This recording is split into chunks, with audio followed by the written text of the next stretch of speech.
Amigos, tenemos que hablar de este librazo que nos va a enseñar cómo funciona nuestro cerebro y que tiene una aplicación práctica desde el día uno. Hoy vamos a hablar de Sorprende a tu mente de Ana Ibáñez. Soy Yam Herrera y leo cientos de libros para que tú solamente tengas que leer los mejores y los que más aportan valor a tu vida.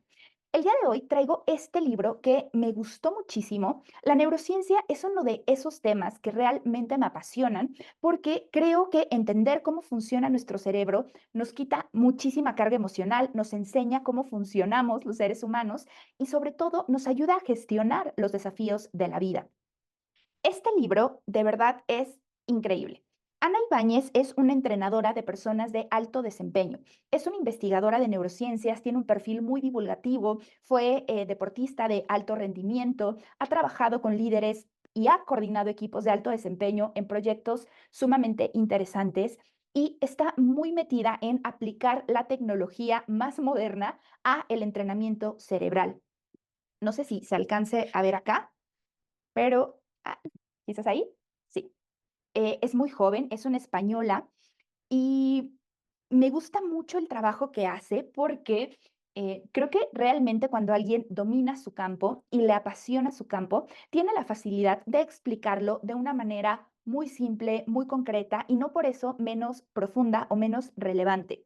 Para este libro, que de entrada escribe para sus clientes, para explicarles todo aquello que por lo que la consultan frecuentemente o aquellas cosas que ve como comunes en las personas. Y ella divide su libro en dos partes. En primer lugar, el camino empieza hoy. Y aquí vienen temas como nuestra energía vital. De hecho, ella tiene formación en física y es muy interesante porque nos explica cómo somos energía y cómo funcionamos a través de la energía y lo importante que es aprender a verlo, a entenderlo. Luego nos habla del miedo. Y este es un capítulo que especialmente me gusta muchísimo, porque naturalmente los seres humanos vamos a tener aversión al miedo. En realidad, el miedo es una reacción natural importante porque nos permite sobrevivir, básicamente, pero también es una respuesta natural que tiene nuestro cerebro ante algo que es desconocido. Si mi cerebro no puede prever qué va a pasar ante esta situación en la que yo me estoy metiendo, inmediatamente me va a querer sabotear y me va a decir, oye, no es tan buena idea eso que quieres intentar. Porque, mira, no sabemos cómo va a pasar, qué va a pasar y quizás te ponga en algún peligro. Y aquí en este capítulo, Ana nos enseña a poder gestionarlo y nos dice cómo las personas de alto desempeño no es que no tengan miedo, sino que son capaces de sostener ese miedo, de explicarle a su cerebro qué hay detrás del miedo.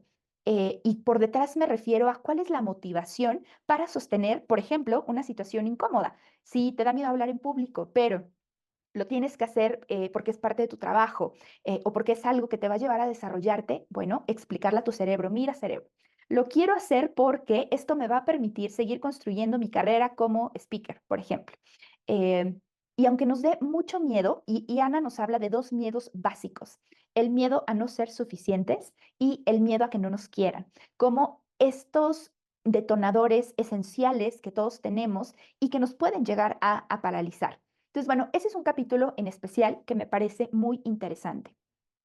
También nos habla del estrés y la ansiedad. Los divide en diferentes capítulos, pero al final están interconectados. Es súper relevante este capítulo porque hoy tenemos las tasas más grandes de estrés y ansiedad reportadas en la historia. No es un asunto menor.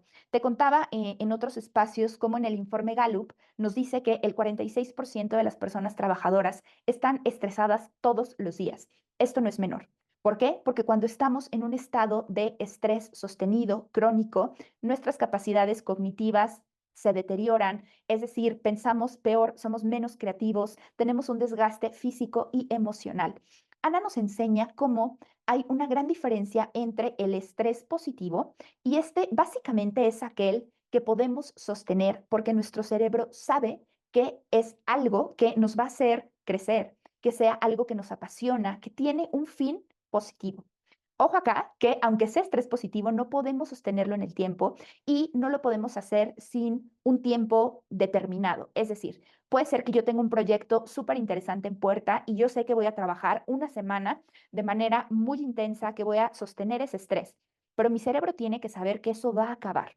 Si me someto a ese estrés de manera permanente un mes tras otro, se convierte en estrés crónico y hoy sabemos cómo niveles sostenidos de estrés nos llevan a niveles sostenidos de inflamación y desde ahí viene cualquier cantidad de enfermedades. Pero es muy interesante también ver esta parte positiva del estrés, lo que nos aporta y cómo para nuestro cerebro la única diferencia es si lo vemos como algo positivo o como algo negativo. No quiero entrar demasiado, pero es súper, súper interesante. Y luego nos explica la diferencia entre las emociones y los estados emocionales. Y me gusta porque lo hace muy aterrizado y sobre todo porque nos lleva de la mano para saber cómo incidir en nuestros estados emocionales, cómo a través de nuestros recuerdos, de nuestros movimientos, de nuestra postura, podemos mostrarle a nuestro cerebro la importancia de estar en estados emocionales positivos. Y no quiere decir que un estado como el miedo, la tristeza, no sean importantes, claro que es importante, pero en ciertos momentos puede llegar a ser muy incapacitante. Si nuestro cerebro tiene miedo y nuestra amígdala secuestra nuestro cerebro, nuestra memoria empeora y nuestra capacidad de conectar con la corteza prefrontal empeora. ¿Esto qué quiere decir? Que reflexionamos menos, pensamos menos, reduce nuestra capacidad de tomar decisiones. Necesitamos evitar a toda costa ese secuestro amigdalar porque incluso nuestra memoria es fascinante. Eso no viene en este libro, pero es fascinante cómo incluso cuando tenemos una emoción muy intensa, nos bloqueamos. Sentimos esta sensación de ya no puedo pensar, no puedo avanzar.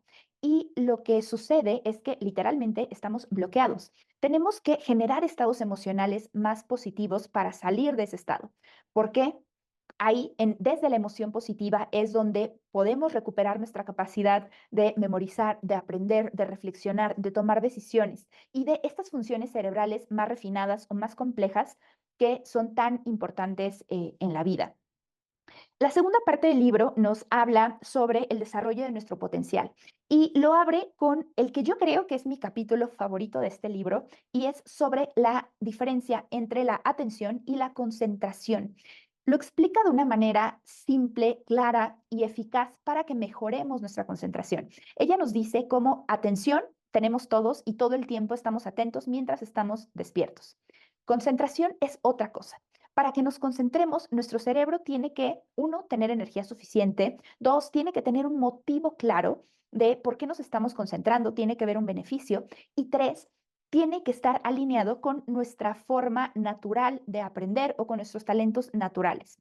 Es decir, si somos más visuales, más kinestésicos, más auditivos, dependiendo de ese canal en el que seamos más receptivos, si alineamos nuestras actividades, vamos a prestar una mayor concentración.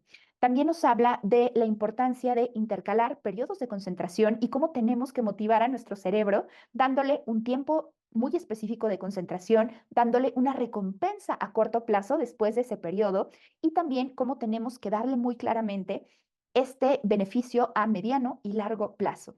En todo el libro nos presenta el cerebro como un niño, como un ente que forma parte de nosotros, pero que la versión adulta de nosotros tiene que aprender a gestionar, mostrarle por qué es importante hacer ciertas cosas y llevarlo de la mano, porque no siempre la parte racional es la que toma el control. De hecho, nos explica los tres niveles de nuestro cerebro, el cerebro reptiliano o más primario, también el sistema límbico, que es donde se aloja la parte emocional, y finalmente el neocórtex o la parte racional. Es interesante cómo lo explica, porque muchas cosas te van a hacer sentido. También viene un capítulo relevante para las personas que son diagnosticadas o tienen algún hijo, algún alumno con TDA o TDAH. Nos muestra su visión, que va un poco en contra de el medicar o sí medicar siempre y cuando podamos entrenar nuestro cerebro y nos explica qué pasa con estos cerebros. También viene un capítulo enfocado a la autoestima y cierra el libro con un capítulo sobre perfeccionismo. Al igual que el estrés, ella defiende el perfeccionismo como una vía para llegar a la excelencia siempre y cuando aprendamos a gestionarlo y a sacar algo positivo de eso. Marqué muchísimas cosas. Algo que me encanta del libro es, abre todos los capítulos explicándonos qué es, contándonos, miren, bien acá. Abre el libro, viene una descripción de qué es el tema que vamos a tratar, luego nos relata algunos casos de sus clientes, nos da frases para que quede muy clara la idea y todos los capítulos nos los cierra dándonos datos muy específicos de cómo funciona el cerebro y además con ejercicios muy concretos que puedes llevar a tu vida para aplicarlo. Y esto para mí es la mayor riqueza que tiene este libro. Para que te des una idea, vas a poder encontrar ejercicios para descubrir tus talentos, para gestionar el miedo, para hacerte preguntas poderosas, para gestionar el estrés y la ansiedad, para regular tus emociones, para concentrarte más y también para entrar en modos de desconcentración, desenfoque o de creatividad en este cerebro difuso. También para mejorar tu autoestima y para aprender a gestionar el perfeccionismo. Yo por lo menos anoté 12 ejercicios que estoy aplicando en mi vida, que estoy aplicando con mis clientes, y esto es algo realmente valioso que pocos libros me ofrecen. Me encanta que tiene un carácter muy divulgativo, pero es perfectamente claro para cualquier persona y que mínimo un ejercicio, dos ejercicios, te los vas a llevar a tu vida para aplicarlos inmediatamente. Quiero cerrar leyéndote 4 frases que me encantan del libro y que creo que resumen muy bien qué nos quiere compartir. La primera es, dime a qué prestas atención y te diré quién eres. Y además es de mi capítulo favorito. 2. Los cerebros esforzados proporcionan grandes resultados, pero los resultados brillantes provienen de cerebros libres. 3. El cuerpo ya sabe aquello de lo que la mente todavía no se da cuenta. Esta es una frase de Antonio Damasio, pero me encanta que la traiga y cada vez que la leo es súper relevante.